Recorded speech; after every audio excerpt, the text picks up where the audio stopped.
Okay, that's a bit of a problem. Why is my stream health not great?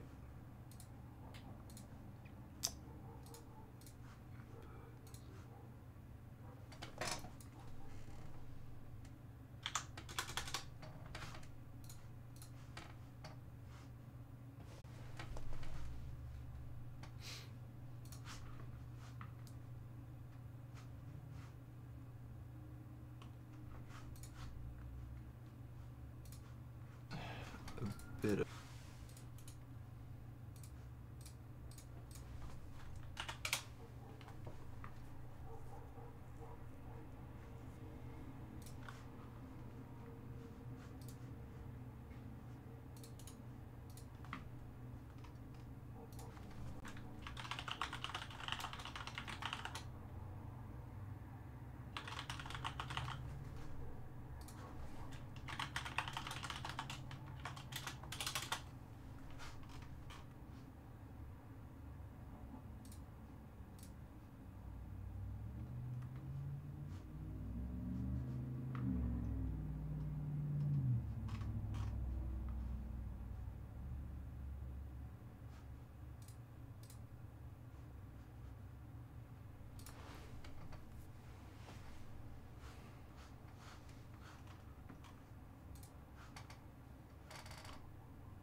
Fuck.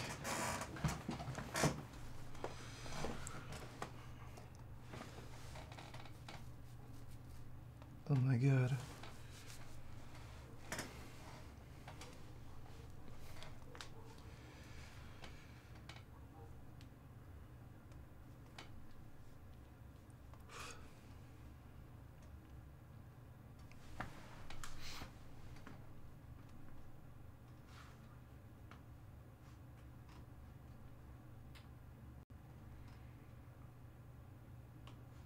Oh my god. Oh my god. It gets worse.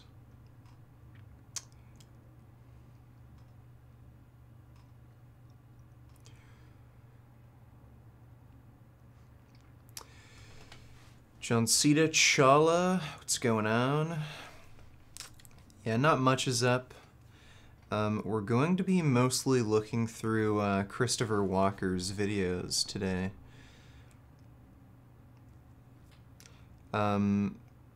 This is some surprising, stupid shit. Some of the things this guy says is just so incredibly dumb. I just had no idea somebody could be this stupid. Pretty insane.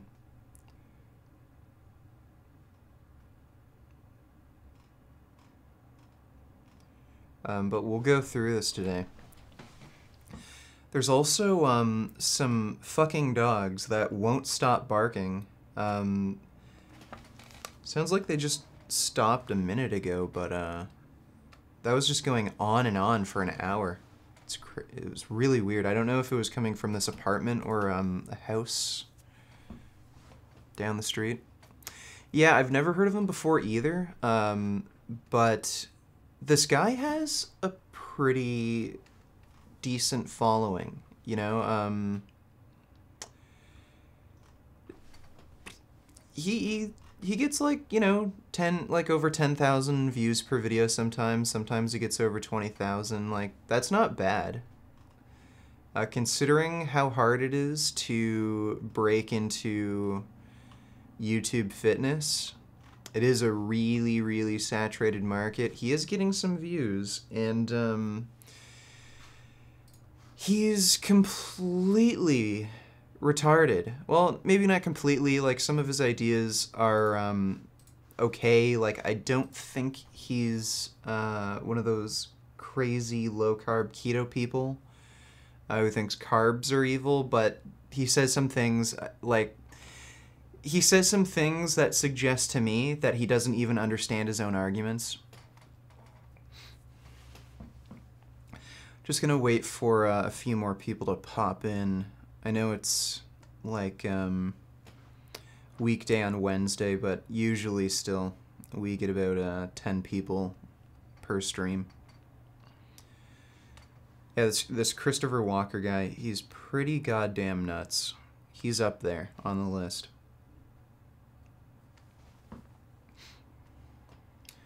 Yeah, 130k subs, that's not too bad.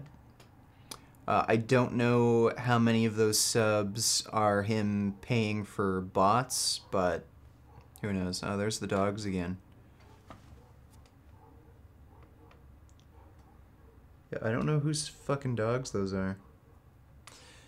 I remember there was somebody down the hallway who was supposed to be moving out like this month, whose dogs were fucking crazy. I don't know if it was them.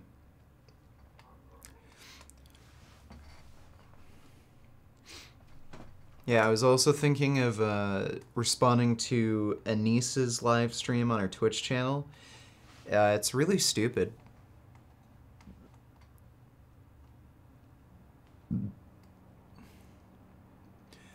I still don't understand how somebody could fail so miserably in a debate and think they actually won.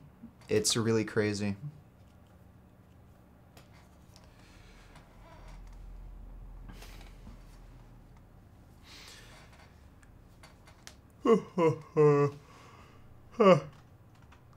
Says there's 6 people watching, but nobody's actually talking in the chat. Okay, so why don't we start it now? I think I gave like 5 minutes for people to join. Oh, she had absolutely nothing to offer during the debate. Totally out of her depth in both topics. Like, if you don't even know what logical fallacies are, you really shouldn't be debating ethics. Really bad move on her part. Okay, so Christopher Walker. For those of you who don't know Christopher Walker, fitness YouTuber. He runs his own website, online business. I think he offers coaching services. Not a tiny channel. What is he at? Yeah, 130,000 subs. He says the beginning of an era of masculinity and men's health education, specializing in natural testosterone optimization. That should tell you right there that he's full of shit. You can't really boost testosterone beyond just, you know, being overall healthy. By being at a healthy BMI, eating an overall healthy diet, this testosterone optimization crap, total bullshit. Hormonal balances, we're about to find out he does not know anything about hormones, micronutrients, and progressive overload training. I don't know about his training, his training ideas, but let's actually quickly just take a look at one of his training videos and see what he's doing here. Okay. These aren't the cleanest weighted chin-ups I've ever seen. And he's using a neutral grip. I don't know why that... Okay, that was weird.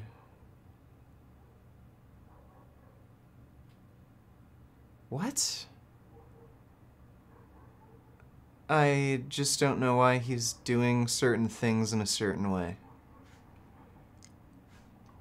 Oh, okay.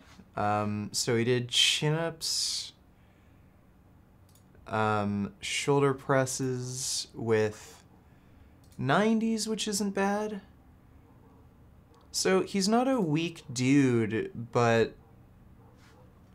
okay, his exercise, I don't know how he splits up the week. A little weird. So I don't know, I can't say much about his training advice. But his diet advice, it's something else. You're about to find out. So if you're concerned about consuming excess estrogens and other endocrine disruptors, rancid carcinogenic toxins, and powerful mineral chelators that actually strip Okay, did he say something about cancer causing? And powerful mineral chelators that actually strip rancid carcinogenic toxins. Okay, so this is a guy who promotes consumption of meat and organ meats. You don't think there's rancid carcinogens in animal products, especially after you cook them? Again, he doesn't know what he's talking about. And powerful mineral chelators that actually strip vitamins and minerals out of your body, then you definitely want to continue watching this video. You probably want to take oats out of your diet. Oats contain large amounts of excess estrogens. Okay, so pretty much every, like, the vast majority of plant foods contain phytoestrogens. You can find them in fruits, vegetables, broccoli, rice, cereal grains, including oats. If you're going to claim you should eliminate all those foods from your diet because phytoestrogens, well, then you're just a plain fucking moron. Again, show me one study showing that phytoestrogens have any significant effect in humans. You can't. Let's see if he actually... Yeah, okay, so anti-nutrient content, I've heard all this bullshit before. Something about negative... Okay, let's see if he shows anything about estrogen here. Oh, okay, a rodent study. Okay, so his argument that... I have to download the fucking PDF. Okay, so his argument that oats reduce testosterone or have some sort of negative hormonal health consequences in men is a fucking rodent study. It's been well established now that rodent studies aren't a appropriate method of research for studying this sort of thing because rats process phytoestrogens differently than humans. So I don't know why you would use a rodent study to argue that oats lower testosterone or have some kind of negative health consequence in men. It didn't even look like that involved testosterone in particular. That looked like it had something more to do with reproductive health. So I don't know why you wouldn't rely on human studies. Well, the reason you don't rely on human studies, of course, is because there aren't any human studies that show oats have any feminizing effects in men or any negative consequences with reproductive health. That disrupt your hormonal balance and increase estrogenic activity in the body. They also interfere with hormonal reproductive balance as well. Again, no evidence. Like, let's just be fair and take a look at this again.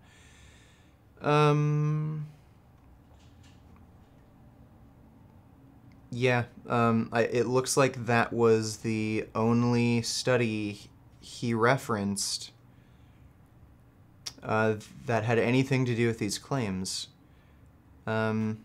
Yeah, okay, so this dude's an absolute fucking moron. He makes claims without any evidence. As well as contain mineral chelators that strip minerals from your body. So in today's video, I'm going to show the evidence and explore Okay, one of the big problems with claiming that X food strips minerals from your body or X food doesn't have enough nutrients to prevent deficiency, things like arguments along that line is, okay, you can claim this, but do you have any real-world data to show that people who eat oats or beans or lentils or cereal grains, all of these foods that contain phytates, do you have any evidence that these people have higher rates of nutrient deficiencies? So, like, look, even if you can show some sort of relevant, like, if you can show a biologically relevant quantity of phytates does inhibit mineral absorption, that doesn't necessarily mean anything in the real world. And again, like, I've been over this phytate research before, it just doesn't have a significant effect in humans. After you soak food, cook foods, your body makes metabolic adaptations to deal with phytates. Really stupid argument. And the thing is, phytates improve bone mineral density. So again, that just suggests that your body makes metabolic adaptations to compensate for phytate consumption, and it looks like it overcompensates. So you're claiming that we should avoid foods that contain phytates when they actually improve bone mineral health, which is especially important for women who are at higher risk of bone disease. Research evidence, peer-reviewed research that's showing and backing up these exact claims. And by the end of this video, you're going to understand that you may want to take oats out of your diet if you want to live a healthy life. Oh my god.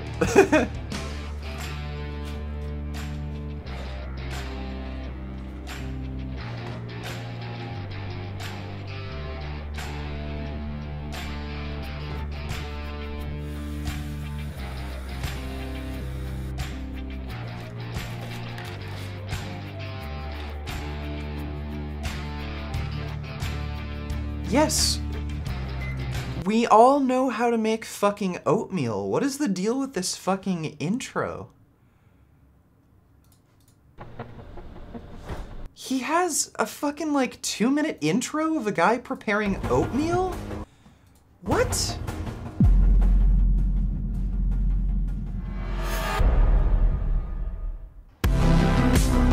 Yeah, okay. This is cringy as hell.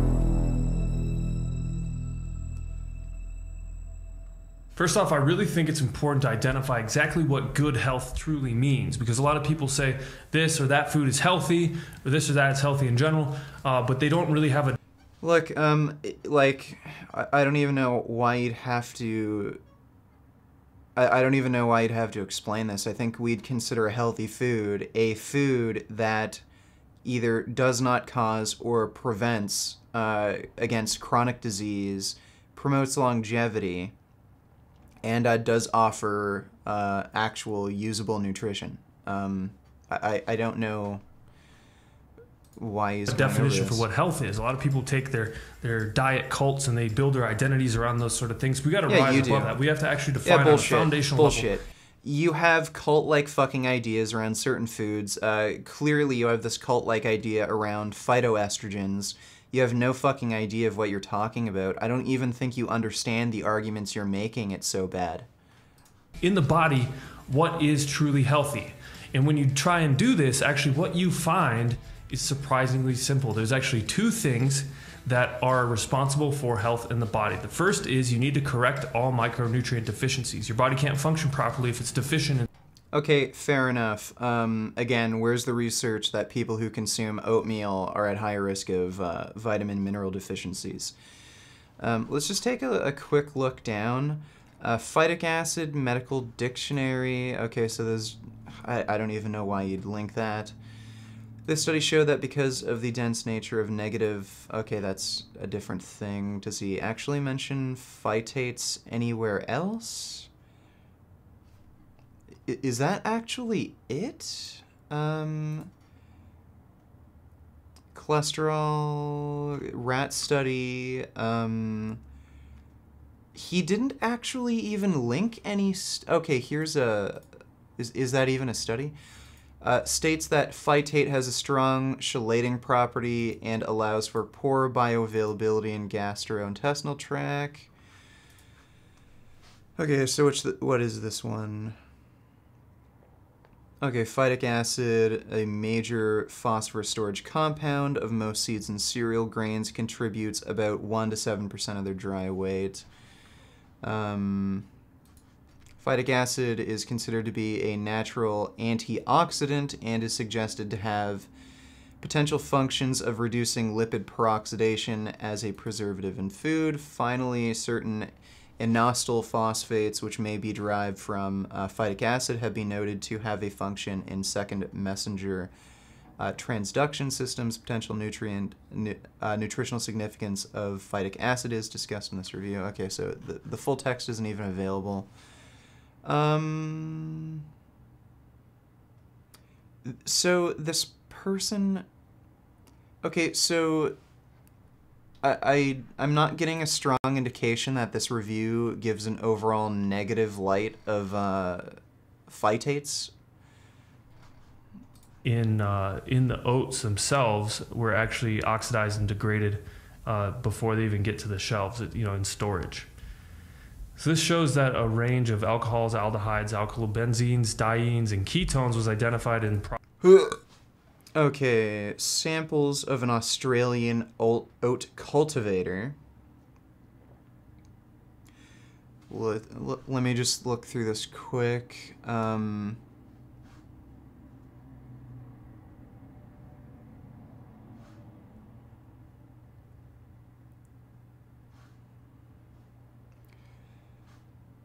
Okay, so apparently it's not as good to eat cooked oats? Like, what? I don't think this... Okay, so changes in volatile profile of oats induced by processing. Okay, so processing oats makes them less healthy. They also show the development of rancidity in processing oats. So basically oats... Lipase activity and development of rancidity in oats and oat products related to heat treatment during processing. Okay, like, again, like, processing food just by nature usually means it becomes less nutritious. Wouldn't be surprised if you can find some negative effects of, heat treating oats before you eat them. Look, the thing is, though, show us population data. If eating quick oats or whatever the hell type of oats, if a population is eating quick oats or some sort of heat-processed oats, then show a relation between eating those oats and chronic disease. You can't. Again, you're just making broad, sweeping assumptions just based on this little bit of evidence. By the time they get to the freaking grocery store, are rancid, and they're moldy. They have mycotoxins all over them. They have rancid fats. This shows longer oats. The longer the oats are stored, the more rancid they become. So one thing you're probably... Is that surprising to anyone? So the longer you store a food, the worse it gets? You mean like everything? Wondering is just literally like, now I'm confused. What do I eat? All these foods that you're talking about here in this channel, Chris, have all these terrible things in them that go against the true definition of health. So that's why I went and I put together a framework based on achieving these two goals. I want you to be able to correct your micronutrient deficiencies, and I want you to be able to bring your body into a state of hormonal balance. When you do those two things, you're going to be truly healthy. You're going to feel amazing. You're going to have a ton of energy. You're not going to have any libido and sex drive issues. You're going to have very high, good levels of reproductive hormones and thyroid hormones, a high metabolism. You're going to have low stress hormones and low... Okay, you literally said nothing of any significance. So you showed two studies where, okay, wait, this was a 15-minute video. How the fuck did we get through it so quickly? Did I skip ahead? Deficiencies. Your body can't function properly, which is out of control. Nothing I can do. Okay, that's weird. I don't know what I just did. Micronutrient deficiencies goes against hormonal balance. Technically. Do you think Anissa is hot? Would you bang her? And would she debate you again? No, I don't think she's hot. I think she's kind of average-ish looking. Like, I think a lot of people think she's hot because she has big boobs. I'm not a breast man. I don't really give a shit about big tits, and I actually prefer flatter chests. Wouldn't bang her because she's clearly not a trustworthy person, not a particularly smart person either. And I don't think she'd debate me again because she knows she's completely out of her depth and she'd just get absolutely destroyed again, so there's no way in hell. Is considered unhealthy. And this is a good way for us to develop acid content of the evidence because there's quite a bit of it. So let's dive into... I don't know what I did. It looks like I skipped ahead in the video somehow. The research. So right here on WestonAPrice.org, we see phytic acid content in Okay, oats. so Weston A. Price, horribly biased source of information. So phytic acid is actually a powerful mineral chelator, and it's very high quantities in oats. I've done another video here on the channel talking all about phytic acid. I also talk. It's not necessarily a bad thing. Again, phytic acid has antioxidant and cancer-fighting properties. And again, phytate consumption is associated with better bone mineral density. So, stupid. About the content of phytic acid in beans, in brown rice, things like that are all proven to chelate these minerals, to strip your body of these minerals and cause massive wide-scale deficiency. Okay, so again, show me the evidence. Show me some epidemiological data where consumption of high phytate foods like beans, oats, cereal grains is associated with mineral deficiencies. And also, please show me if this actually causes any significant effects in all-cause mortality. Based on the data I've seen, beans actually prevent against all-cause mortality. So what you're saying is, don't eat foods that help you live longer. Do you have any fucking evidence that eating these foods are going to increase risk of all-cause mortality? No, you're just completely full of shit. So this study right here shows that because of the dense nature of the negative phosphate groups when consumed, it actually readily attaches to mineral ions, rendering them unavailable for the uptake by the body. Okay, again, this isn't actually answering any of the important questions. He's just trying to fearmonger by bringing up research that he doesn't really understand. Do you think Kate Beckinsale is hot? No, not really. Like, again, I think she's kind of plain looking, not really that big of a fan of her body. I don't know, there's nothing like about her looks that just make me go like, wow, that's hot. So no, not attracted to Kate Beckinsale either. Now this study states actually that phytate has a strong chelating property and allows for poor bioavailability. Wait, let me go back a second.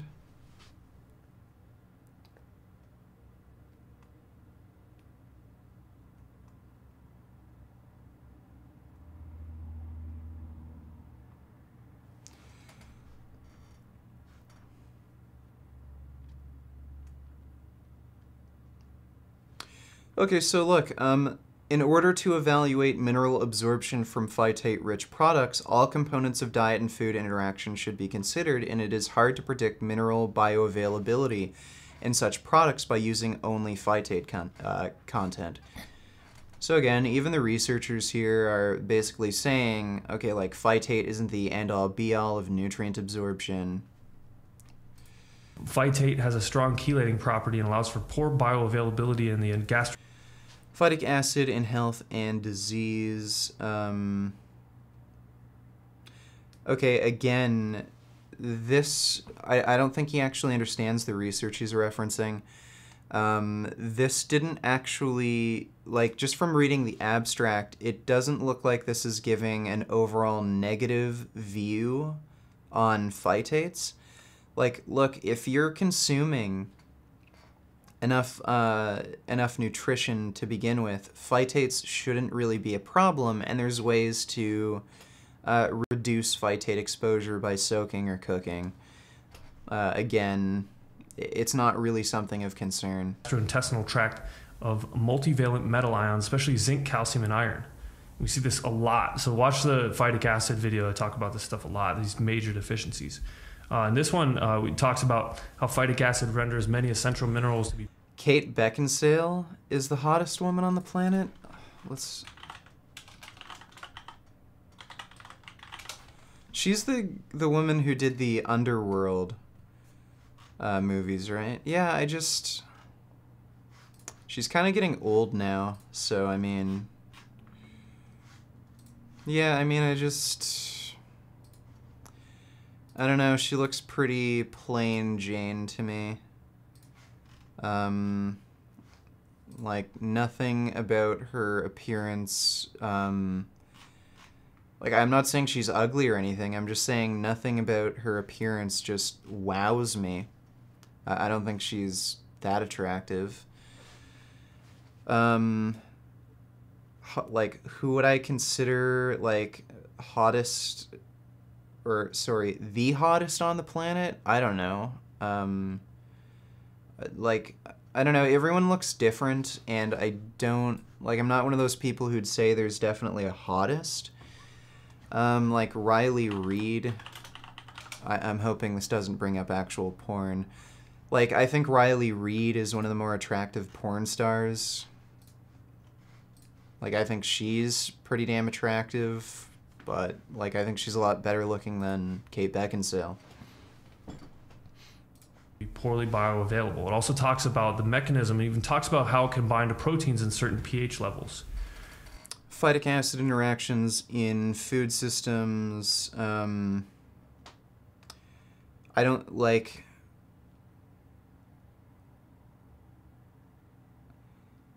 I don't think he actually understands the point of this. I think this is going over...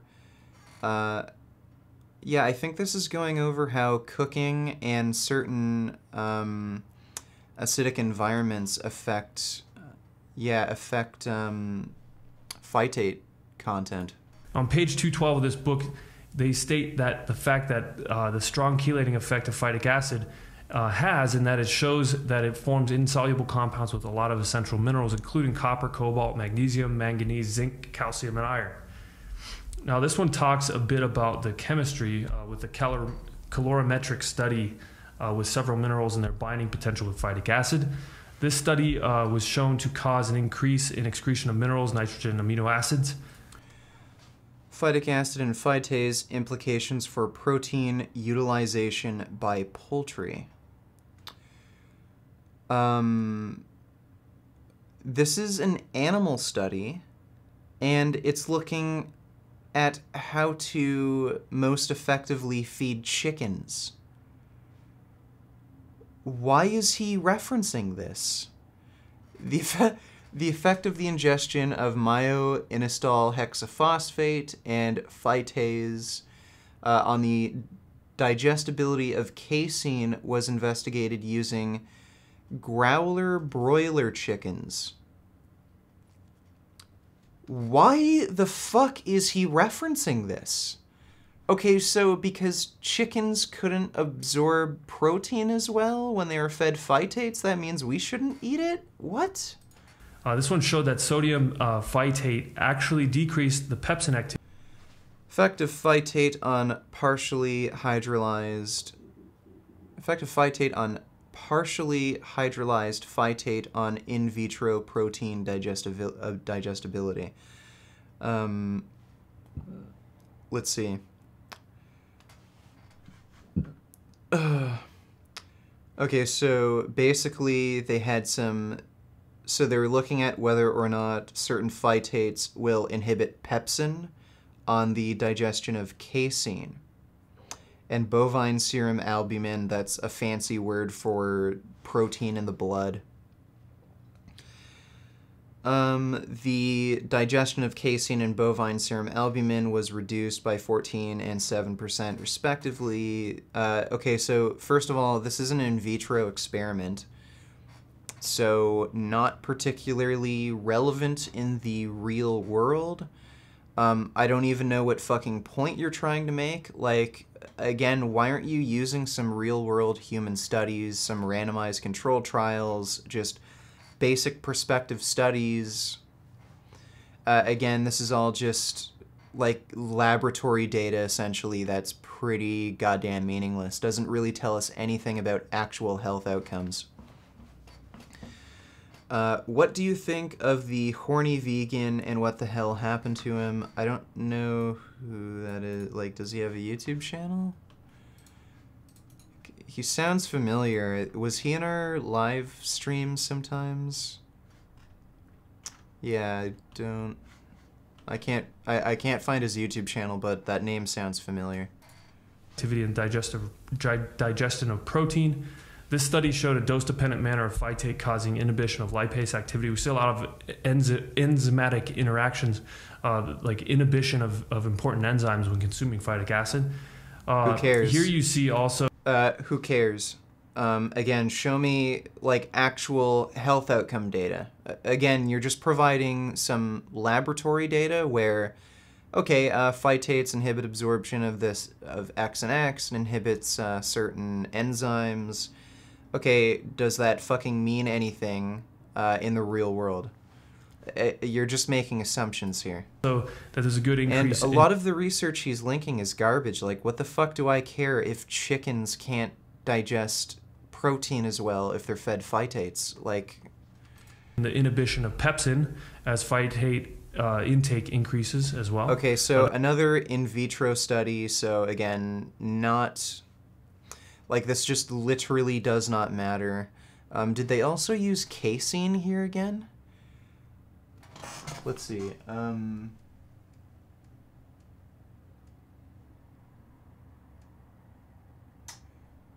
Okay, so I can't read this. This one showed the inhibitory effect that phytate has on alpha amylase and proteases. And then this study showed the effect of a mixture containing phytic acid causing disruption of bacterial cell membranes. Inhibitory mechanism on combination of phytic acid with methanolic seed extraction of Syzygium cumini and sodium chloride over Bacillus subtilis. The antibiotic resistance in bacteria responsible for causing community and a healthcare-associated infection displayed a major threat to global health. So is this actually suggesting that phytates can be used as an antibiotic?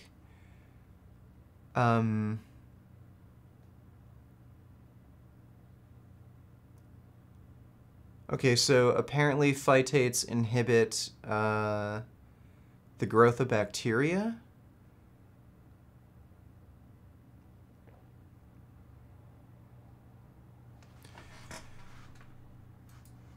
Degradation of DNA, and that it caused pores in the membranes of the cells. So okay, what the fuck is this guy even talking about at this point? So apparently phytates have an effect on certain bacteria that prevents them from multiplying. Okay, that can be a good or bad thing depending on what circumstance, what bacteria. What the fuck does this have to do with health outcomes in humans? Nothing. there's cellular damage from this.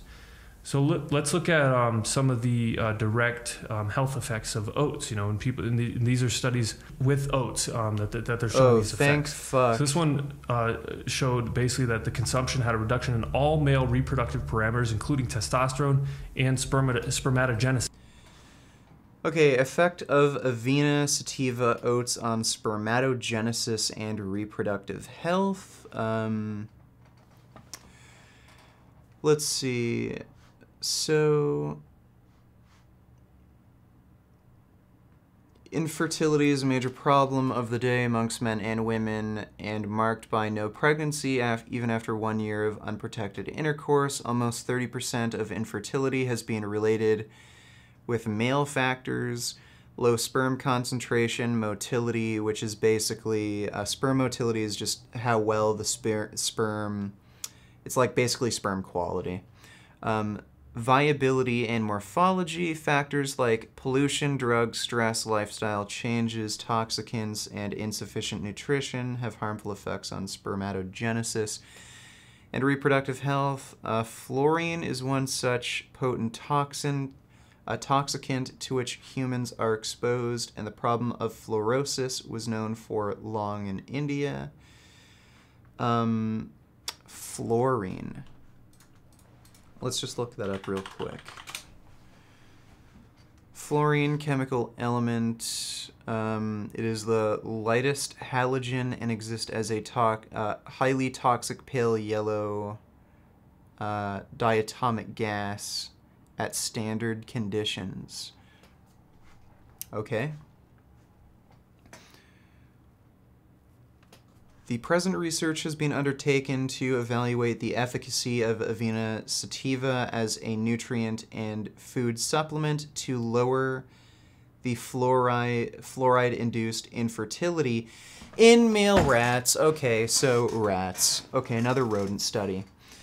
A-sativa has a wide range of chemical and mineral constituents. In the study, fluorine at a dose of 0.01 grams of kilograms, 0.01 grams per kilogram of body weight administered through oral route induced infertility by causing damage to hysterecture.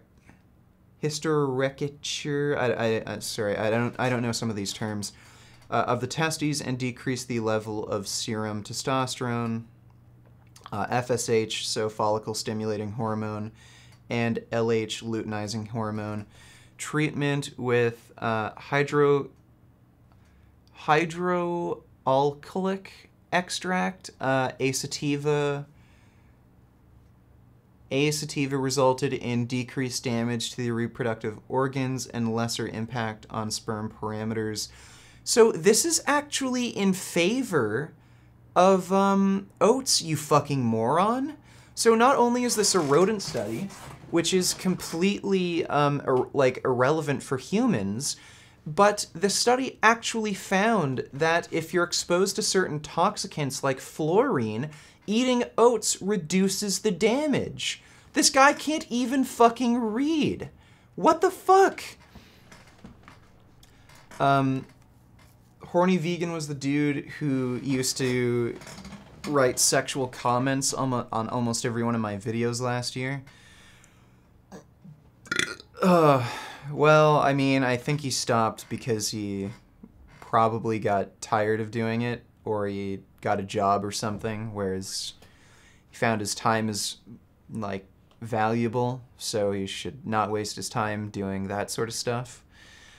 Yeah, this guy is a complete idiot. If you actually read the study, they found that eating oats protected the testicles from damage to certain toxicants like fluorine. In general, and spermatogenesis is basically the production of sperm. This one showed the lowering of cholesterol, and this one showed, again, another lowering of cholesterol. Cholesterol lowering effects of oats, beta-glucan. Beta-glucan, is that a type of fiber? Elevated total and low-density lipoprotein cholesterol levels are considered major risk factors for cardiovascular disease. So in the study he linked, he's claiming elevated, like he's linking this. The study claims that if you have high total and low-density lipoprotein levels, you're at an increased risk of heart disease. The study found that consuming oats lower your fucking cholesterol levels and consequently lower your risk of heart disease, and now you're trying to claim that lowering your cholesterol is a bad thing. So, significant scientific agreement continues to support a relationship between oat beta-glucan and blood cholesterol levels. I'm pretty sure beta-glucan is a type of fiber. Let me just look it up. Beta-glucan. Okay, so beta-glucans comprise a group of beta-D-glucose polysaccharides naturally occurring in the cell wall of cereals, bacteria, and fungi. Okay, so it's just a type of carbohydrate.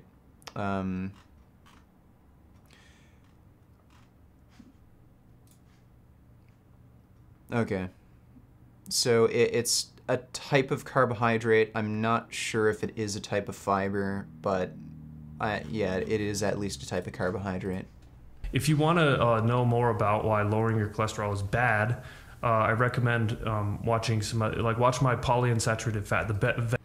Okay, so lowering your cholesterol isn't bad, and if you're going to claim that lowering your cholesterol is bad, that means literally every single food that contains fiber is bad for you, because fiber helps to lower your cholesterol.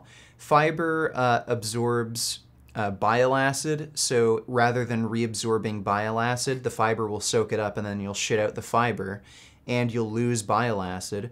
Now, when you don't reabsorb bile acid, then your body has to create new bile acid. In order to do that, it needs to utilize cholesterol. So it'll take cholesterol out of your blood to create the bile acid, and then it will lower your serum cholesterol. So so you're claiming literally any food that contains fiber is bad for you and you shouldn't eat it. Well, every single plant food contains fiber, so you're saying we should all eat a carnivore diet? You are a stupid motherfucker. It is just unreal how incredibly dumb you are. You are literally providing research that directly goes against your fucking idiotic claims, and I don't even think you understand what claims you're making. Like, if you actually understood what you were saying, you wouldn't have said this. And let's just look on his channel for a second. I'm sure this guy doesn't just promote a carnivore diet, or does he? Maybe he does promote a carnivore diet, or maybe not. Let's see. He has a video about potatoes. Let's see his opinion on potatoes real quick. So look, it looks like he's saying potatoes, why are they so awesome? Well, potatoes contain fiber, and potatoes help to lower cholesterol. Christopher Walker here, back again. I'm going to be talking about potatoes today. Some of the health benefits of eating some good. Yeah, okay, so you don't know what the fuck you're talking about. This guy doesn't promote a carnivore diet, so he literally just said that you shouldn't eat any food that contains fiber, but he promotes eating foods that contain fiber. So, absolutely ridiculous. Oh, by the way, exercise lowers your fucking cholesterol. So is exercise bad for you now because it lowers your cholesterol? Fucking ridiculous. Oh, I suppose weight loss and being at a healthy body weight is also bad for you because that also lowers your cholesterol.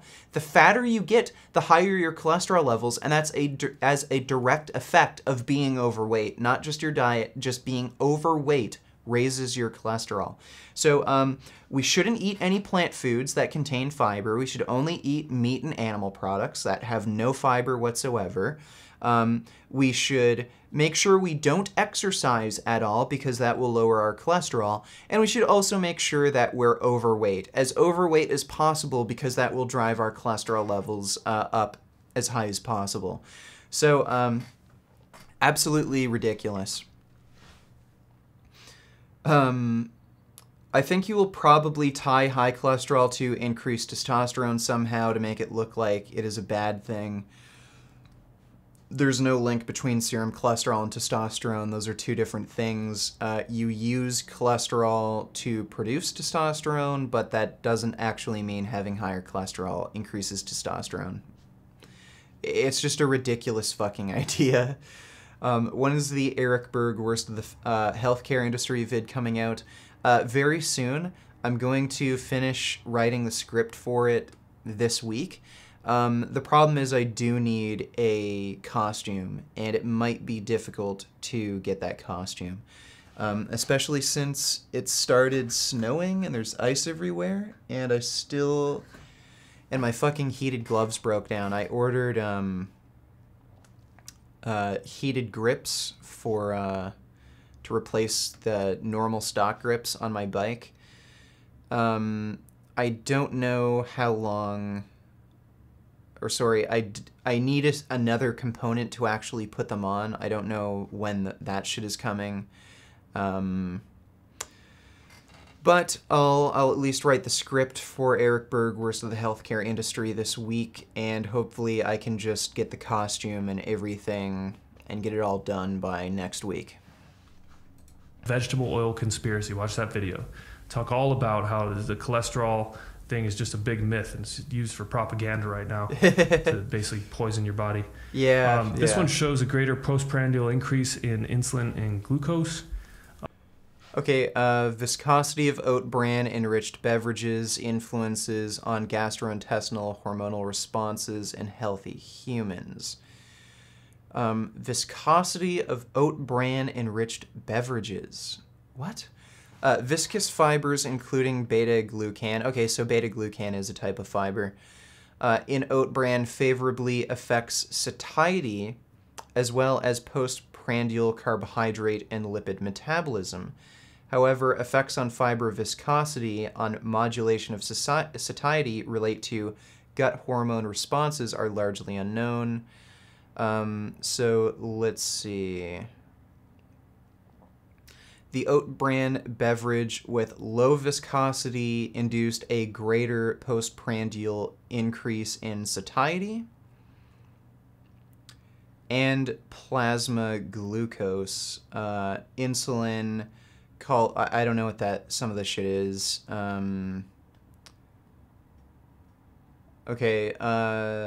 Gastric emptying as measured by paracetamol absorption was also faster after low viscosity oat bran beverage consumption. In conclusion, viscosity differences in oat beta-glucan in a liquid meal with identical chemical composition strongly influenced not only glucose and insulin responses, but also short-term gut hormone responses, implying the importance of food structure and the modulation of postprandial satiety-related physiology. What is he trying to fucking suggest here? So basically what they did was they got oat bran and they mixed it with a beverage. I don't know what type of beverage, but they took a look at whether or not viscosity has an effect on satiety and after meal hormonal changes, so things like insulin. And it turns out the beverages that were oat bran enriched, that had a lower viscosity, seemed to have a greater effects on satiety and less insulin secretion after a meal. What the fuck does this have to do with oats being bad for you? Some of that good oat soda? Like, yeah, like, what is he talking about? This guy doesn't even know how to read. This one proves that oat beta-glucan does not affect satiety in humans. This one shows that statins have a... That's not what it said at all. What are you talking about? That's not what that study said at all. It was looking at viscosity and how it affects satiety. Satiety in humans. This one shows that statins have a testosterone-lowering effect. Wait. Proves that oat beta-glucan does... Effects of muesli with 4 grams oat beta-glucan on postprandial blood glucose, gastric emptying, and satiety in healthy subjects, randomized crossover trial. The results of the study suggest that intake of muesli with 4 grams oat beta-glucan does not affect the gastric emptying rate or satiety, but lowers the postprandial blood glucose response, indicating that the GER does not regulate the blood glucose level, so gastric emptying. Okay. Why did... he's trying to claim that oats are bad for you, and then he just links a study showing that oat beta-glucan doesn't affect satiety. Okay? And this is by means of supplement, by the way. So because a beta-glucan supplement doesn't affect satiety, oats are bad for you? What is... There's no... look, usually there's some sort of clear, logical thought process through some of these things. His claims about phytates made a bit more sense, where he was showing, okay, phytates inhibit absorption of minerals. Inhibited mineral absorption is bad, therefore avoid high phytate foods. This is all fucking over the place. So he linked a study showing oat beta-glucan reduces risk of heart disease, and he actually used that as an argument to avoid eating oats. So oats, the study he linked showed oats protect against heart disease, and he's like, yeah, this study shows you shouldn't eat oats. And now he's talking about how oat beta-glucan supplements don't affect satiety? Like, okay? Does not affect satiety. Oh, in, and he in linked human- one rodent study where it actually showed oats were protective, like actually promoted reproductive health, when he claimed this study shows the exact opposite. So he literally doesn't understand how to read. humans. This one shows that statins have a testosterone lowering effect. Okay, yeah, statins, like, what the fuck does this have to do with oats? So he's linking a fucking study on cholesterol lowering drugs when he's supposed to be talking about how oats are bad for you. What the fuck do cholesterol lowering drugs have to do with oats? Fucking ridiculous. So let's see. Meta-analysis of randomized controlled trials. So pretty good study design, especially if we're talking about drugs. Randomized controlled trials do have issues with self-reporting, but this isn't really an issue if we're talking about medication. So meta-analysis of placebo-controlled randomized trials, so especially good because it is placebo-controlled. Of the 29 studies identified, 11 were eligible. And let's see. Statins may partially operate by lowering testosterone. Whether this is a detrimental side effect or mode of action warrants investigation, given the potential implications for drug development and prevention of non-communicable chronic diseases. Okay, so they don't know if this is a detrimental side effect of the drug or it's the mode of action, or at least one of the mode of actions that the one of the modes of actions in which the drug actually works.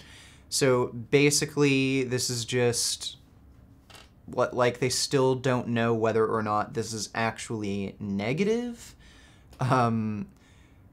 So, like, I don't even know what he's trying to take from this. So the researchers themselves didn't even know whether or not this is a bad side effect. Like, and look, the thing is, these are people who are sick. They have heart disease. So is it worse to have lower testosterone levels but die of heart disease? Or is it better to have high testosterone levels, die of heart disease because you didn't bother to take any medication? I don't even know what the fuck he's getting at here. And let's see, statins lowered testosterone by 0.66 nanomoles per liter. I don't know what that is in nanograms per deciliter. So let's see, nanomoles, let's use a conversion, nanomoles per liter to nanograms per deciliter.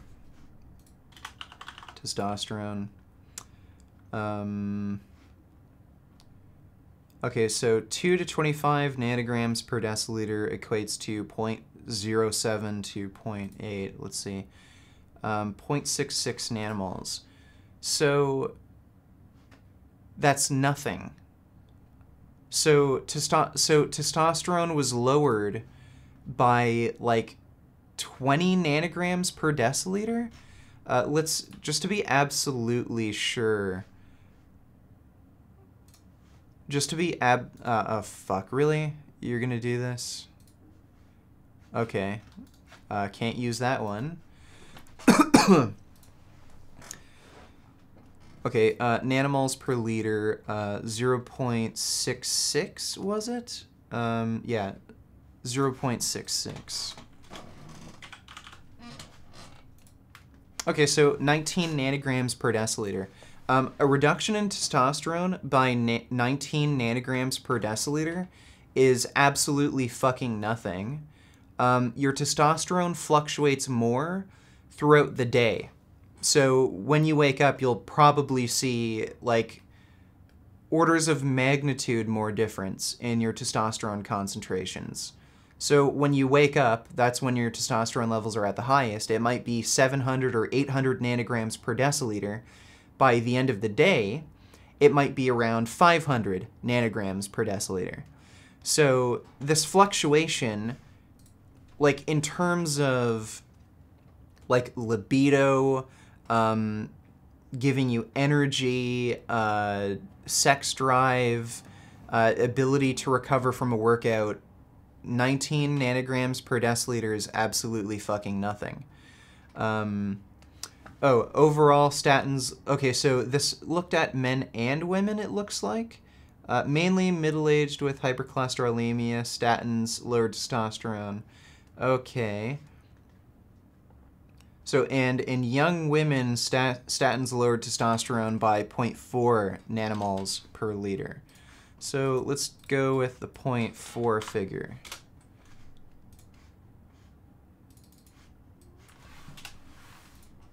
So that's 11 nanograms per deciliter. Even in females, that's probably not significant, but it might be. Let me just look at the normal testosterone range.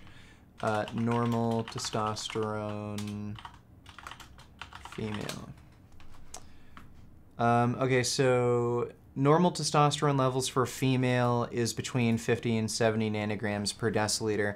Okay, so an 11 nanogram per deciliter difference in women might be a significant effect, but if we're talking about in men, that really doesn't matter.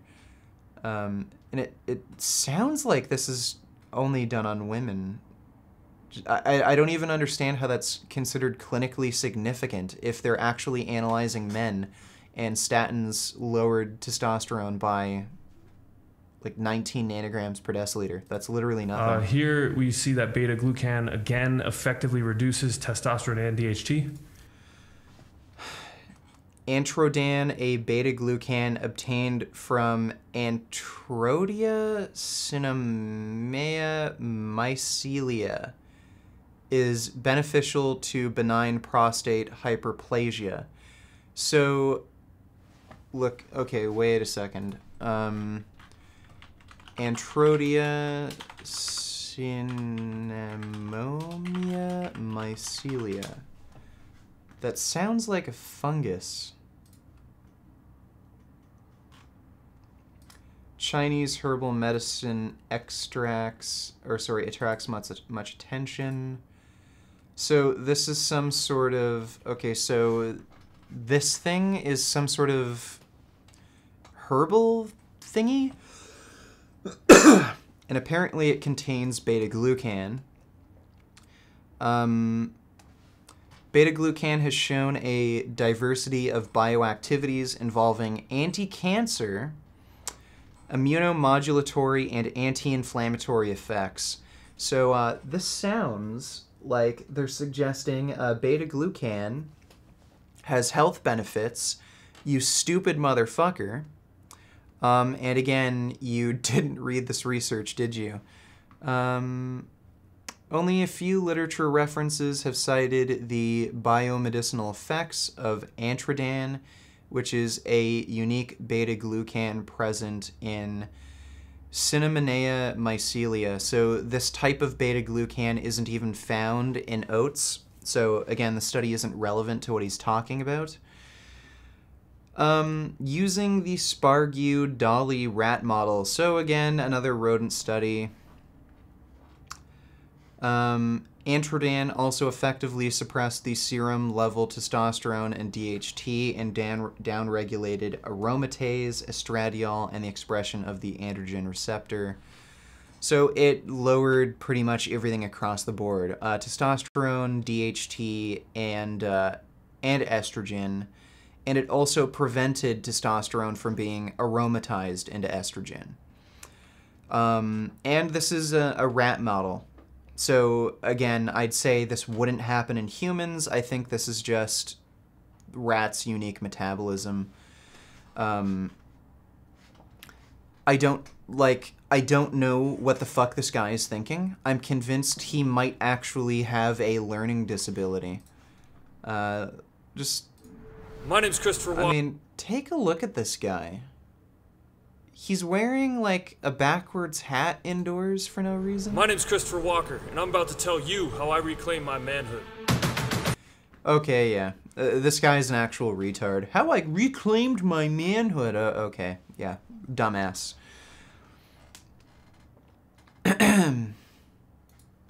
Let me just read some of these comments. Is satiety quantifiable? No, not really. Like, you can't have an objective measure of satiety. You're basically going on subjective anecdotal claims. It's sort of like how a lot of antidepressant research is done. They'll ask you, well, how do you feel? And what is that? So satiety isn't quantifiable objectively, but when you have research showing, okay, well, in general, people are claiming they're more satiated after eating this food as opposed to this food, then you can say, well, okay, in general, this food is more satiating. Did any iDubbbz or Anissa fans contact you about having any debate? Yeah, I think there's about 3 now. I might be having a debate this Friday with a guy who claims to be a Bachelor of Science, or sorry, have a bachelor's degree in nutrition. I told him we should send each other over the research we're going to be relying on in the debate, just so that we're familiar with it. We can pick it apart before the debate happens, and we can just go through and discuss it without having to waste time reading it live and everything. He's already sent me over some research. It's absolutely useless and retarded, so he's going to be absolutely steamrolled in the debate again. I don't know why people think bachelor's degrees are, like, mean they know anything. Bachelor's degrees are a fucking joke. You literally don't learn anything, and you'll see in the fucking debate. So I'm gonna message him after the stream, and later today I think I'll just send him over the research I'm going to reference in the debate. The guy is just dumb. All of these people are dumb, so it's going to be pretty fucking hilarious, all of this bullcrap. So are you not going to do the change my mind table anymore? Isaac contacted the Guelph, like, basically the Guelph vegan vegetarian society, like animal rights society. They didn't get back to him, and then he tried contacting just the administrators basically in the university. As far as I know, again, they didn't get back to him. So I don't know, and it's gotten pretty damn cold out, so I'm not sure what we're gonna do with that. Bachelors and associates, you basically just need to show up. I have an associate degree. It's not like when you need to write a dissertation, etc. Yeah, bachelor's degrees are a fucking joke. It's funny, even fucking PhDs can be a fucking joke. Like Lane Norton, he's a guy who fucking claims apples aren't any healthier than Big Macs. It's like, what are these people fucking learning in school? He also didn't know anything about fucking cholesterol. I completely schooled him. I challenged him to a debate, and he declined because he knew he'd just be made an absolute joke. Like, I don't know why people think they fucking know anything just because they went to school, and especially if it's just a bachelor's degree. It's just ridiculous. So this one shows that zearalenone, what it is basically, and that it's an estrogen compound. Zearalenone is a non-steroidal estrogenic mycotoxin produced by numerous Fusarium folds. What is this bullshit? Okay, so Fusarium molds. Oh, okay, molds. So he's talking about... That's really common. So he's talking about a mold that produces an estrogen-like substance. Okay, don't eat moldy oats. In oats. So zearalenone is estrogenic and immunotoxic, and that's back... Who gives a shit? Again, show us this having an actual effect in human beings. Up over and over again. Now this one shows the amount of zearalenone that's excreted by pigs that are fed with these oats that have it in it. And concentration level of zearalenone and its metabolites in urine, muscle tissue, and liver samples of pigs fed with mycotoxin-contaminated oats. I don't know how big of a deal this is in the human food supply. And again, this is an animal study. I'd like to see the effects on humans. I think it's reasonable to assume that this might not have as much of an effect in a human being as it does in pigs, especially considering humans cook their fucking food, whereas pigs don't. So, let's see. Does it actually go over, like, reduction in testosterone levels in... Okay, analysis of muscle tissue revealed relatively high amounts of non-glucurinated zeranol and zeranolol, together with traces of... I don't even know how to pronounce this. Indicating that the metabolism of zearalenone and its metabolites is not restricted to hepatic and gastrointestinal metabolic pathways. I don't even, like... I guess this isn't the full text, but this doesn't actually suggest anything in the abstract. This shows the mycotoxin content of 100 organic and regular samples of oats. There are a lot of toxins in oats. Cereals that contain oats also contain... Okay, no, this is contaminated with... So this isn't even a normal oat supply. This is an oat supply that's contaminated with this particular fungus. Known carcinogen and mycotoxin in the U.S. Called ochratoxin A. And this is also well known. I mean, I don't know why they still sell this stuff. So this one talks about... Yeah, gee, why the hell do they sell oats? It's not like they're healthy and prevent against heart disease like the fucking research you referenced, you dumb motherfucker. Fusarium mycotoxin content of UK organic and conventional oats. Okay, so... Every year between 2002 and 2005, approximately 100 samples of oats from fields of known agronomy were analyzed. Let's see. Monoliforum and zearalenone were absent or rarely detected, respectively. So again, this isn't even a common issue. HT2 and T2 were the most frequent detected fusarium mycotoxins present above the limit of quantification in 92 and 84% of samples, respectively, and were usually present at the highest concentrations. Okay. There were also a highly significant difference between HT2 and T2 content in organic and conventional samples, with the predicted mean for organic samples 5 times lower than that of conventional samples. This is the largest difference reported from any mycotoxin level in organic and conventional cereals. No sample exceeded the legal limits for DON or zearazonolol. I can't even pronounce this shit. In oats intended for human consumption. So, again, not an issue for oats intended for human consumption.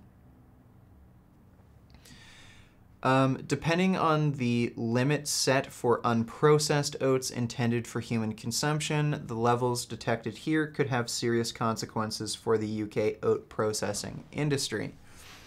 So basically, if you eat unprocessed oats that are intended for human consumption, that could be a problem. But again, none of the samples intended for human consumption were above legal limits. And the problem is legislative limits for HT2 and T2 are currently under consideration. So, okay. So HT2 and T2 are mycotoxins of concern, whereas the other ones you mentioned earlier are not. So again, if he read any of this research, he wouldn't have bothered to even reference the other studies he mentioned before. And again, I'd like to actually see human health outcomes on this sort of shit. Like, show me studies that show oats increase risk of all-cause mortality. And it would be even better if you could actually show like a causal effect due to like things like HT2 and T2, these mycotoxins. And again, like, this is an issue for unprocessed oats. So if you're eating quick oats, not really an issue. Mycotoxins in Europe and the effects that they have on liver, kidney, and hematopoietic toxicity, immune toxicity, reproductive toxicity, fetal toxicity, and cancer. So this one states that the mycotoxins go unrecognized by doctors until epidemics occur. Impact of mycotoxins on humans and animals. Let's see.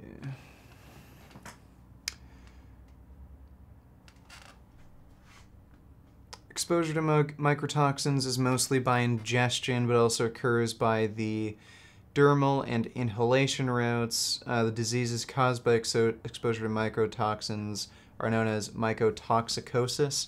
However, mycotoxicosis often remain unrecognized by medical professionals, except when large numbers of people are involved. Factors influencing the presence of mycotoxins in foods or feeds include environmental conditions related to storage that can be controlled. Other extrinsic factors such as climate, or intrinsic factors such as fungal strain specificity, blah, blah, blah.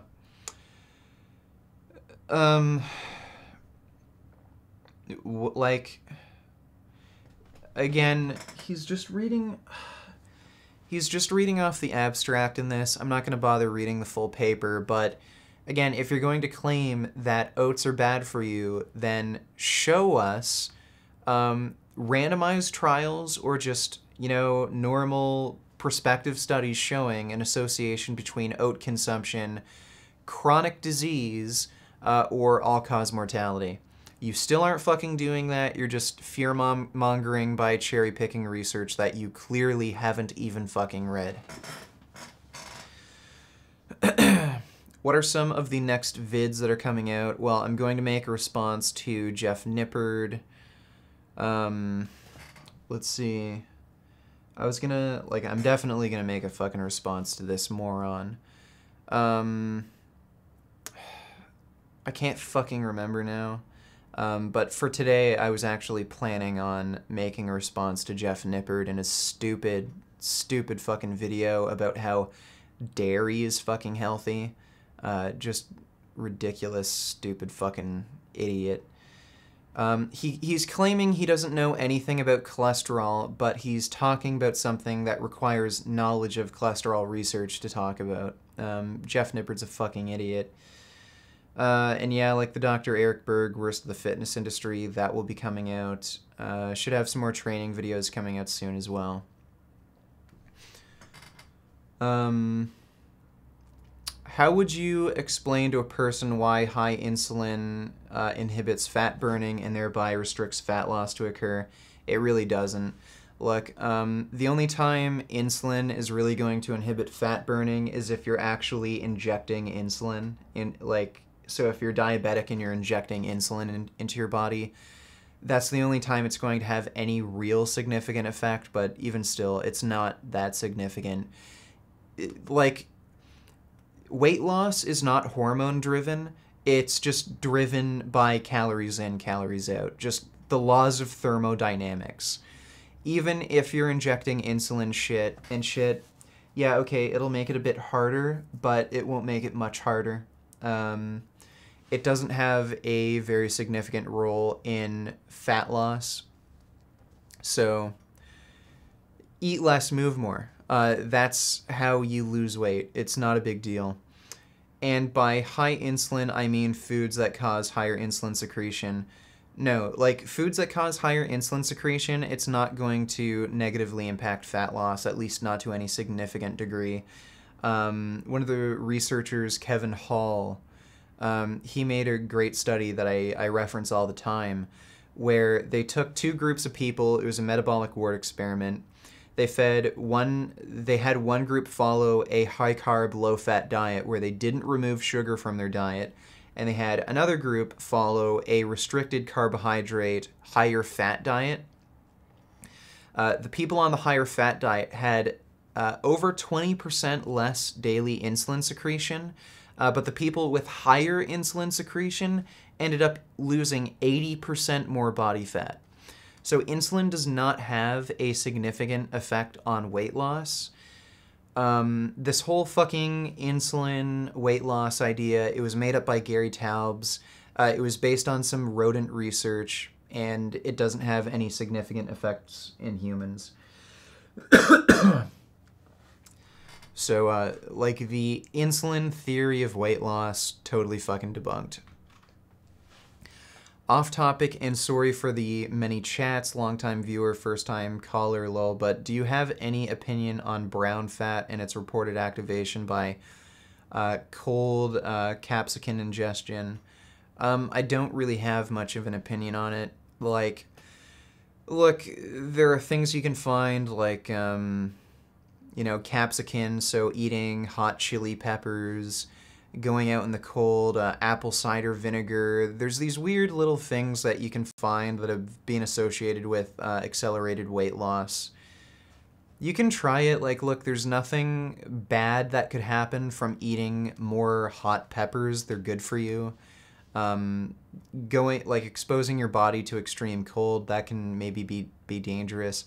Like eating apple cider vinegar, none of these things are like bad. So if you want to try them and see if they accelerate weight loss, go ahead. But again, they only have a minor impact. The end all be all to weight loss is going to be calories in, calories out.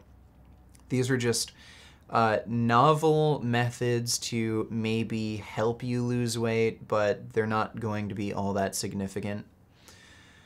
How would you argue that organic is vegan given that it's not superior health or environmental-wise and the animal agriculture gets money from all the waste and also lowers the production cost? I wouldn't argue that it's vegan necessarily, so I'm kind of torn on the topic. On the one hand, I totally understand Avi's argument, and I think you should buy non-organic as much as possible.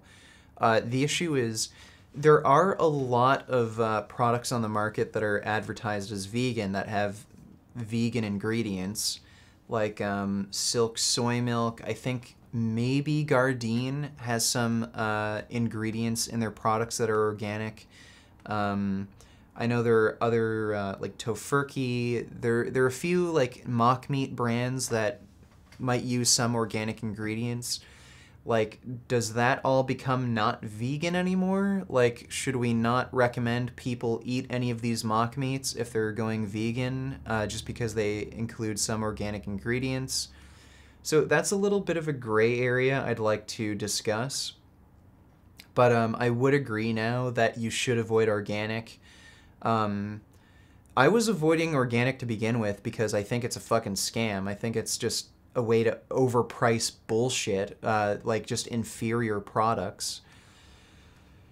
So, yeah, that's the only thing I'm torn on right now. The only food I eat that has any amount of organic ingredients is Silk soy chocolate milk. That's the only thing I eat that actually is that has organic ingredients. It's not considered organic because there are non-organic ingredients in it. But, yeah, like, I'm thinking maybe I should just find an alternative to that. The problem is that's the only soy milk they sell at my local store. So, yeah. But I'd like to have a discussion on that. I could be convinced, like, maybe I'd be convinced more towards Avi's side where, okay, well, maybe I just won't drink soy milk then. Like, I I still want to have that debate with him. Best way to treat hyperinsulinemia, or sorry, hyperinsulinemia.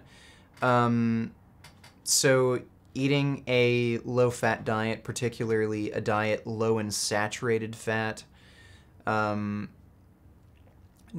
I define low as a diet containing 15 to 20% of calories coming from fat. But lower your saturated fat intake as much as possible. Eat low glycemic foods. Like, the low glycemic index is kind of bullshit, but what I mean by that is don't eat any foods that don't contain fiber. So any fiber-containing foods, that's fine. Saturated fat is, it inhibits insulin action and insulin uptake by the cells. So you definitely want to lower saturated fat consumption, and if you're overweight, you definitely want to lose weight. That's the main risk factor for diabetes and hyperinsulinemia. So those three things. Eat lots of fiber, lower saturated fat as much as possible, and lose weight if you're overweight. Would you trade Jasmine for your favorite porn star? Absolutely not. I don't even really have a favorite porn star. I really just watch hentai. I've, like, occasionally watched, like, normal people porn, but most people are unattractive to me, and even, like, porn stars I'd consider particularly attractive, like Riley Reid. They only have so many videos, and some of their videos I just find gross. Like, I think Sasha Grey is also really hot, but I think a lot of her videos are just gross. So I usually just end up watching hentai, but that's just me. And I love Jasmine. Like, I don't love any of these porn stars, so... And I think, like, to me, Jasmine's the most attractive woman on the planet. Like, I just love her so much, so... there's literally no benefit to doing that.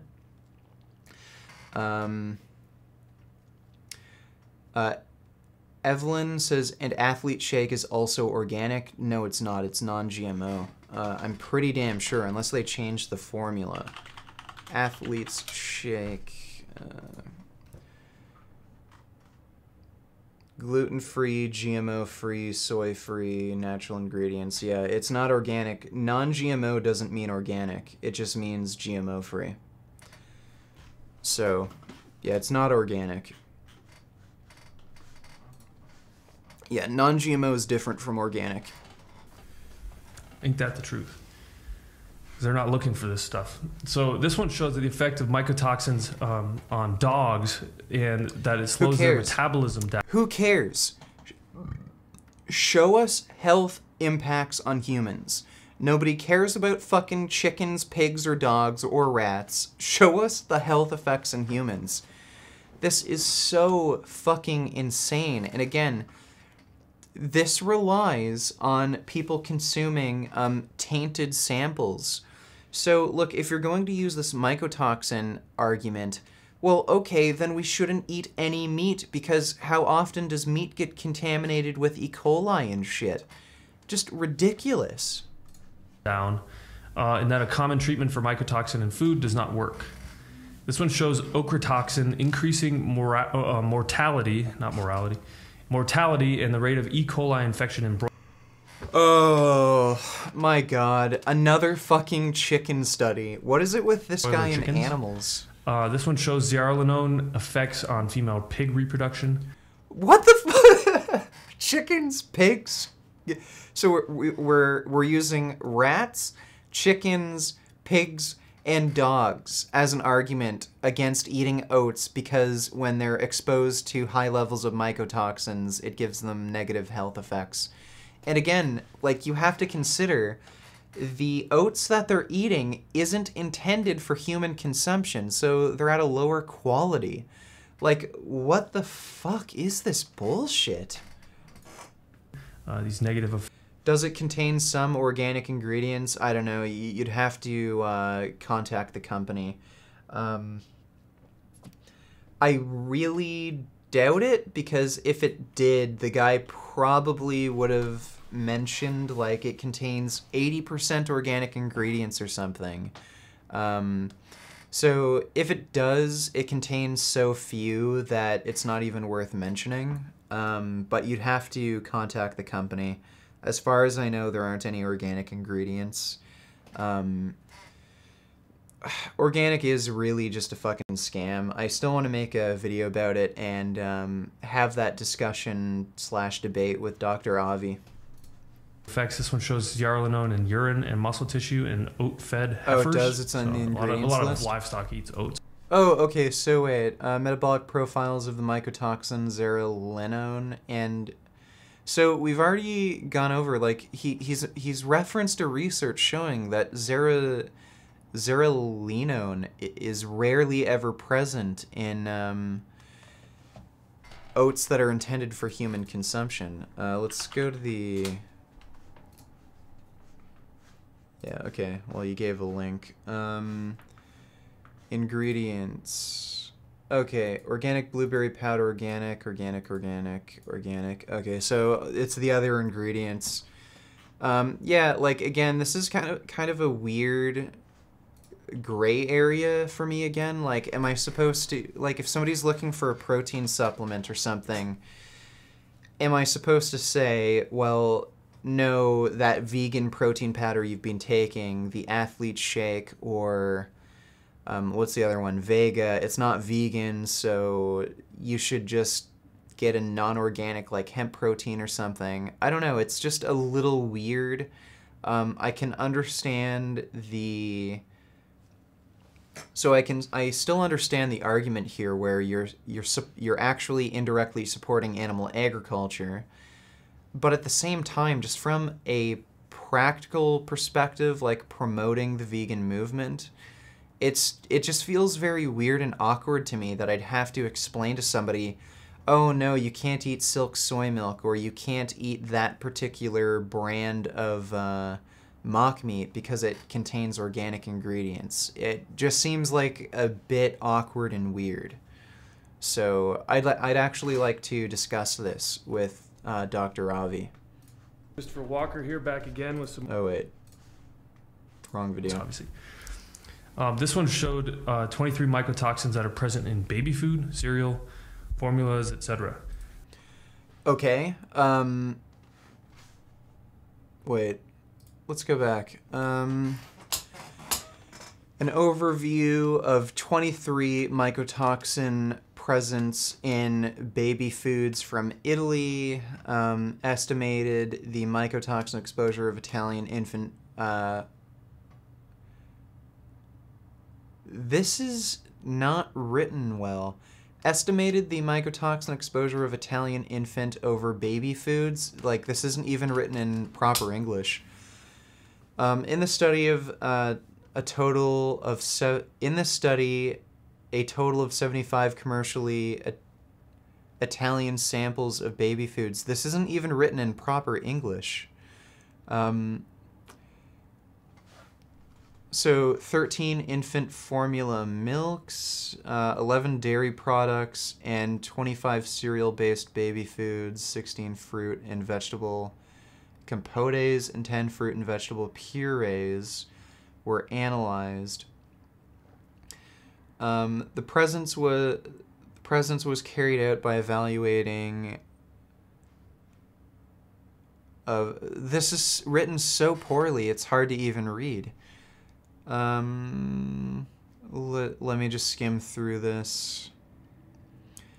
Analytical results showed that 31% of cereal-based baby foods presented levels of mycotoxins, the frequencies of detected mycotoxins, and it goes through the type of mycotoxins. In analyzed samples were 20, 21%, 3%, 24, 4, 7, 15, 1%, 5, 1 respectively. The high value registered was for a cereal-based baby food, which contained I don't even understand the relevance of like these numbers. 27% of analyzed samples presented co-occurred of different mycotoxins. Again, this just isn't written in proper English. So 832 micrograms per kilogram. I don't know if this is biologically relevant in humans. Again, I'd like to see a study showing that consumption of cereal grains, including oats, is associated with an increased risk of all-cause mortality. Like, look, even if you can prove that exposure to mycotoxins in this concentration does have deleterious health consequences, you have to look at the overall effect of these foods. Like, there's going to be positives and benefits to every food. So if you're not going to be able to show an overall negative effect, then you can't make the assumption that this food is bad for you just because it potentially has this one negative effect. So, like, again, you showed one single... I wouldn't even really call this a human study, because this is just looking at mycotoxin concentrations in baby food. This doesn't actually look at anything to do with human health outcomes. The only research he showed on health outcomes involved animals. So rats, chickens, cows, pigs, like, what the fuck do we care? The number of mycotoxin positive samples was higher in organic farming in comparison to conventional production. Yeah. It's like, again, from the research that he's cherry picking, it looks like mycotoxins aren't a big deal in food that's intended for human consumption. And again, you can possibly avoid some of this by just getting non-organic products. In baby food, cereal, formulas, etc. This stuff's everywhere, guys. We gotta wake up to it. This one shows early development of puberty in prepubertal girls due to estrogenic activity of zearalenone. Okay, since the 1970s, there's been a worldwide scientific discussion on the potential health consequences of human exposure to endocrine disruptors. Many environmental persistent compounds are estrogen agonists and or androgen antagonists. This particular mycotoxin he's talking about apparently isn't all that present in oats that are intended for human consumption. So let's see. Zearalenone, ZEA, is a non-steroidal mycotoxin produced by a species of fungus on several grains. Despite its low acute toxicity and carcinogenicity, ZEA exhibits estrogenic and anabolic properties in several animal species. Food contamination is caused either by direct contamination of grains, fruits, and their based products, or by carryover of mycotoxins in animal tissues. Okay, so basically we shouldn't eat anything, according to this person, because it could potentially have mycotoxins.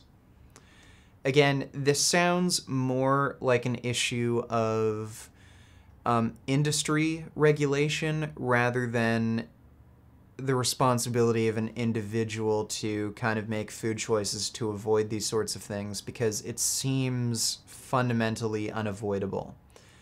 And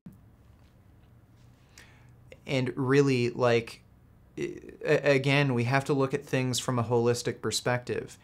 Is eating cereal grains that contain mycotoxins worse for you than consuming animal products that contain saturated fat and cholesterol? I'm not convinced. So let's see. This is interesting. In addition, zearalenone,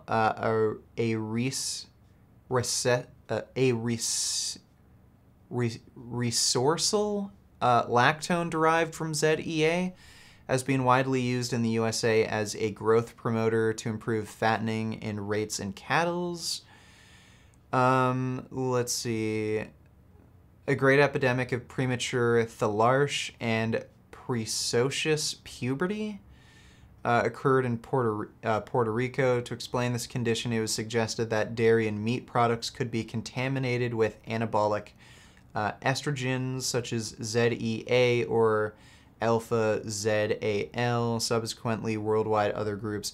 So, okay, this doesn't even seem like it's an actual problem if you're directly consuming cereal grains. It looks like, according to this paper, that these things were used in industry, like to fatten up livestock, and consumption of these livestock or their byproducts caused these issues.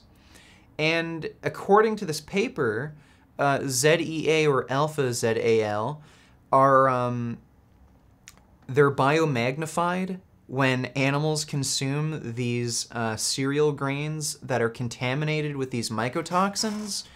So really, it seems that consuming animal products is the biggest issue here, because directly consuming cereal grains will give you the least exposure compared to animal products. So it would be kind of interesting to read this whole paper, but I'm not going to bother to do that now. I'm not getting a general sense from this paper that you should avoid oats. This seems to be more of an argument towards regulating industry to reduce human exposure to these mycotoxins. I don't think an individual consumer can really get any benefit from this information. That's scary, geez. So these mycotoxins are extremely prevalent in these. By the way, it's funny, like he's talking about children having puberty earlier. Well, I can show you a fair bit of research showing animal products are linked to early puberty.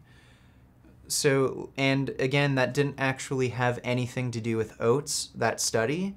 That had to do with exposure to mycotoxins. So you could actually have higher mycotoxin exposure from eating animal products rather than just eating oats. It's kind of ridiculous.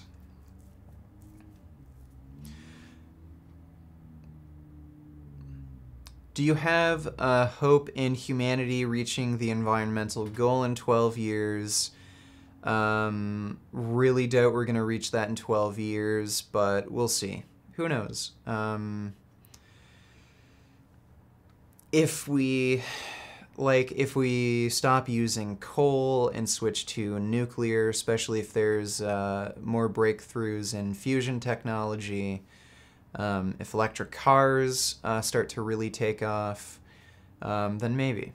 But I really doubt it. I think 12 years is a little too hopeful. But who knows? I think China, by like next year or something, they're outright banning gas-powered cars. So, I don't know.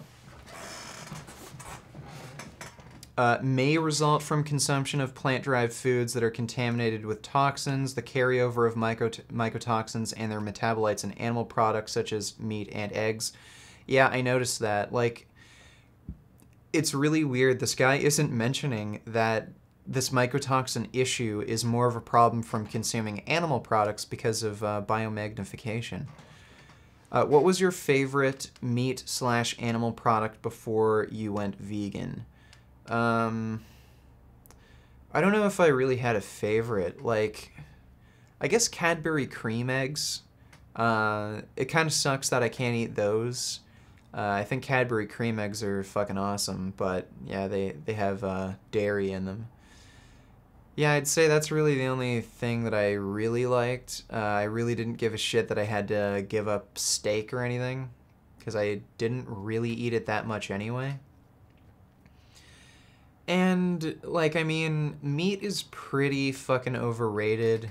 It's not amazing, I don't know why people claim, oh, I just can't live without meat. It's like, as soon as I heard, like, a vegan diet is more healthful and it's obviously more ethical, I was like, okay, well, I'm doing this. I didn't even really eat any mock meats for the first few years I went vegan. I just had tofu occasionally, lots of beans, lentils, and that's it. Like, it's really not a big deal to give up meat. It's only, like, some candies, chocolates, and stuff that, like, I kind of miss, sort of, but it's not really a big deal. Like the Cadbury cream eggs. It's hard to find an actual replacement for those. Bunners does make Cadbury, or not Cadbury cream eggs. Bunners makes cream-filled eggs that are pretty good.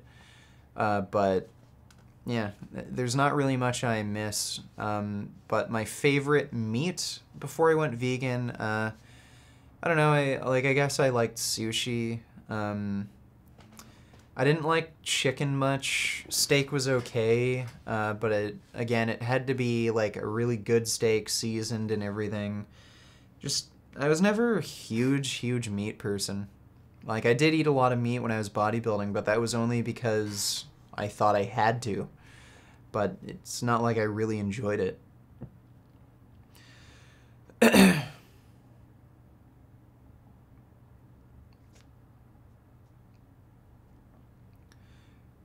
Do you support the Animal Liberation Front? I don't really know much about them, so I'm not sure. Are they the people who break into laboratories and steal lab animals? Is that what they do? You know, I wouldn't say that's a bad thing. Like, I know some people have their issues with that means of activism, but honestly, like, it's just cruel, unusual experiments that the scientific merit is questionable. Like, I think it's fine to just break into the labs. Types of grains, especially oats. Obviously, there's a lot of different effects. This review kind of goes into the effects of mycotoxins on human health. This one is a dissertation on mycotoxins and human health, and just shows all the like terrible effects.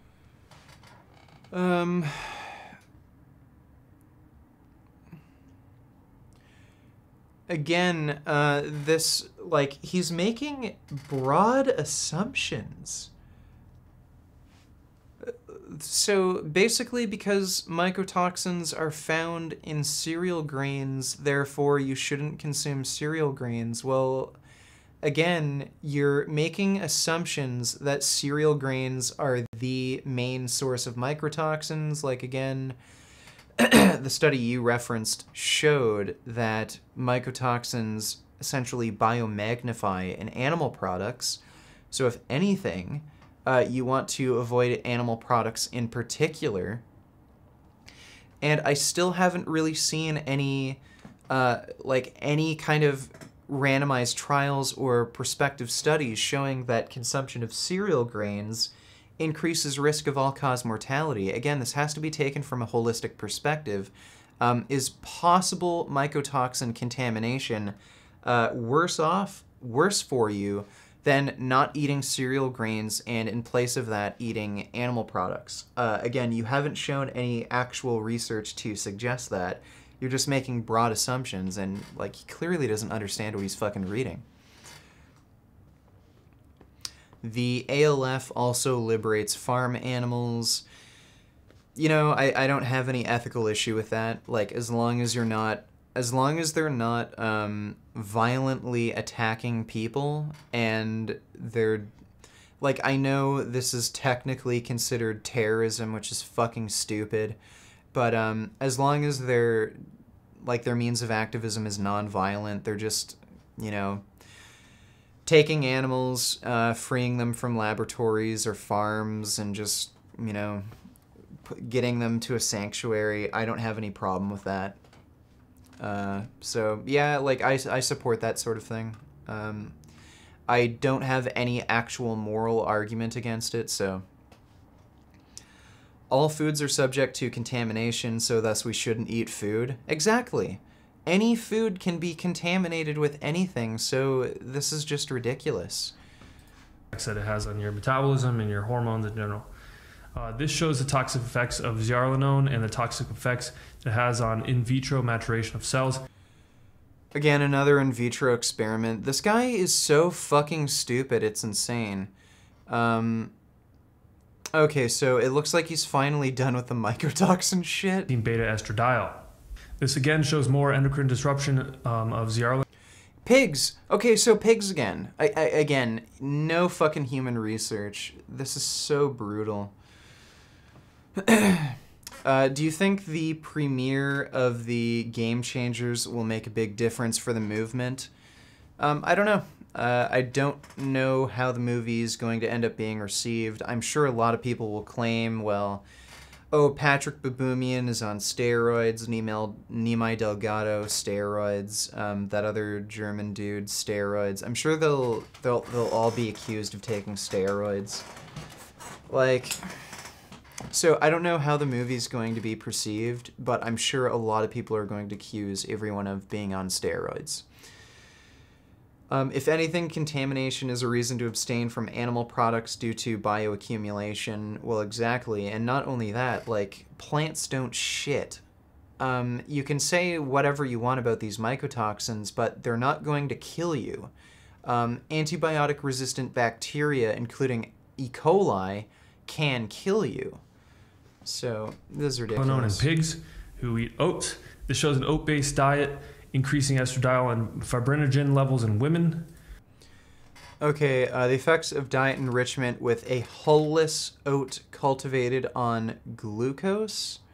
Oh, hulless oat cultivar on glucose, lipid, lipoprotein, fibrinogen, and estradiol contents in the blood of post-mastectomy. So, mastectomy, I think that... So yeah, that's women who've had their breasts removed, mastectomy. So yeah, that's when the breasts are removed.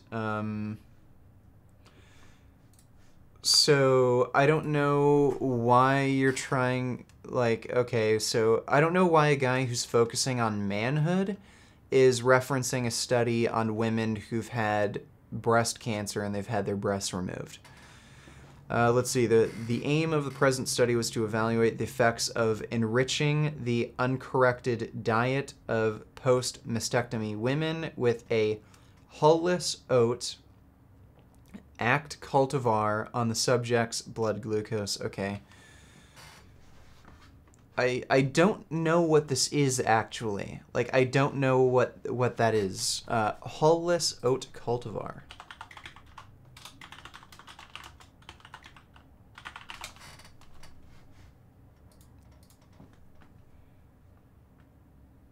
So, okay, I guess it's a hulless oat that they're being fed? I don't know.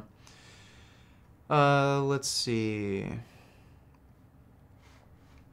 Whenever consumed, oats replaced a carbohydrate product usually served for a meal, bread for breakfast, lunch for dinner, or potatoes, grits, rice, pasta, etc.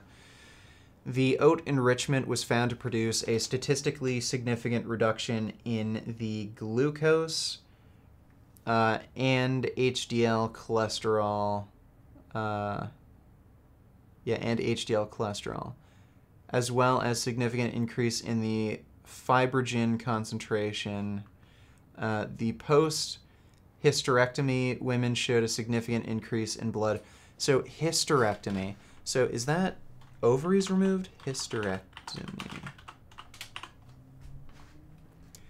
A hysterectomy is an operation to remove a woman's uterus.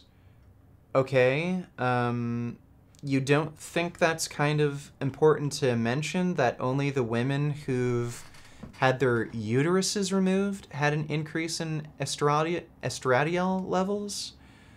So, again, like, another bullshit, like, this is just another bullshit fucking study. Alright,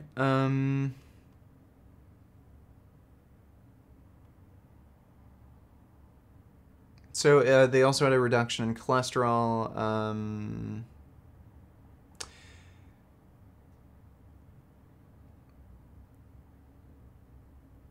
Okay, so yeah, women with inactive ovaries or who had a hysterectomy where their uteruses were removed had an increase in estrogen when they ate oats.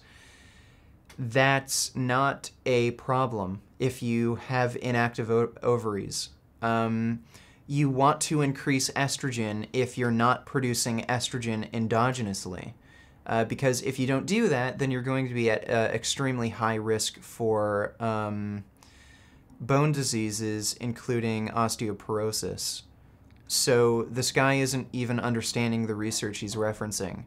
So the only women who saw an increase in estrogen were women whose ovaries were fucking removed or didn't work, and it's a good thing that their estrogen fucking levels increased because they can't produce their own fucking estrogen. If they can't produce their own estrogen, they're at an extremely high risk of osteoporosis. This guy is an idiot. This shows increased secretion in oat diet fed to female pigs. Oh my God, pigs again. Zearalenone also has suppressive effects on testosterone production in the Leydig cells of rats. Okay, another rodent study. So, and again, there's no fucking consistency with this guy's arguments. So, first he was talking about these mycotoxins for fucking ever. Then he briefly started talking about how oats raise estrogen in women who have inactive fucking ovaries. And that now he's talking about mycotoxins again, and of course he's relying on animal experiments. This is the most dumb, pathetic shit I've ever fucking seen in my life. This guy is a complete fucking moron.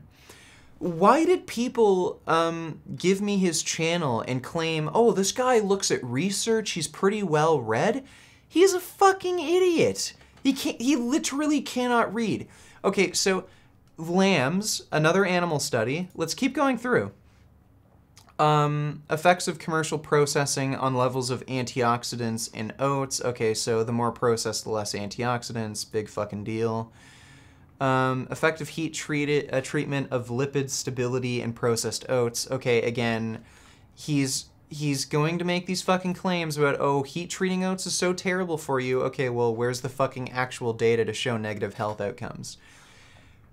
Changes in volatile profile. Okay, great. Processing makes it less good for you. Lipase activity and development of rancidity. Okay, like, again, processing. Yeah, processing makes things less good for you. Okay, this video is just absolutely retarded. This guy's a complete fucking idiot. I don't know why anyone would recommend his channel and say, hey, Vegan Gains, you might find this guy really interesting. He actually makes some good arguments and references research. This dude's a fucking moron. Not surprising. So, today I'm going to try to put out a response to Jeff Nippard and his claims about milk. Friday, I should have a debate with that, idiot. And Thursday, I don't exactly know what I'm going to be up to tomorrow on Thursday. Again, I'll think of a video. It might be a workout video, might be a vlog. Not exactly sure. I might have trouble getting a video out today, by the way, too, because I do have to get groceries, and... Okay, well, you know what? Actually, I shouldn't. The roads are pretty clear, so I shouldn't have too much of a problem. What do you think of that Ethi guy you debated? You know what? He's not a bad kid, a little crazy, but, you know, he's not dishonest, and he's willing to concede if he's... if, like, you can point out a contradiction in his reasoning. So I don't think he's too bad. He is using trigger words. The study by Mariola even seemed to be pro-agricultural, lol. Yeah, totally. This guy is just an idiot. Like, he's clearly incapable of actually reading the studies he's referencing. One of the studies actually showed the exact opposite of what he claimed. So what I think he's doing is he's just finding studies that say mycotoxin in cereal grains, and he's like, see, studies, the cereal grains, microtoxins, and he doesn't actually read it, so. Dumb guy. Extremely fucking stupid. Not a good source of information. I'd say he doesn't even understand his own arguments, so, dumbass. Really dumb. Probably gonna make a video response to him sometime in the future. But, hope you guys enjoyed the stream. I do see a few new people in the stream that I haven't seen before, so I guess you guys are new to the Patreon. So like I always say, thanks for supporting me on Patreon, guys. Really appreciate it. Helps me out a ton. Yeah, so today, gonna try to work on a response video to Jeff Nippard. Hopefully that won't require too much effort. I don't think it will. It's pretty easy to debunk his claims about dairy. Tomorrow, not entirely sure what I'm going to do. I've had a few other ideas, but I just forget right now. And yeah, Friday I should have a debate. And yeah, that's it for the updates, basically. And hopefully I can make the Worst of the Fitness Industry video soon. I just need to make sure that I can get a hold of a like monkey gorilla kind of suit. So that's it. Thanks again, guys. Hope you enjoyed the stream. And I also hope you guys have a nice day. And I'm just going to wait a few seconds just because the stream kind of cancels, like cuts out too quickly if I just press stop.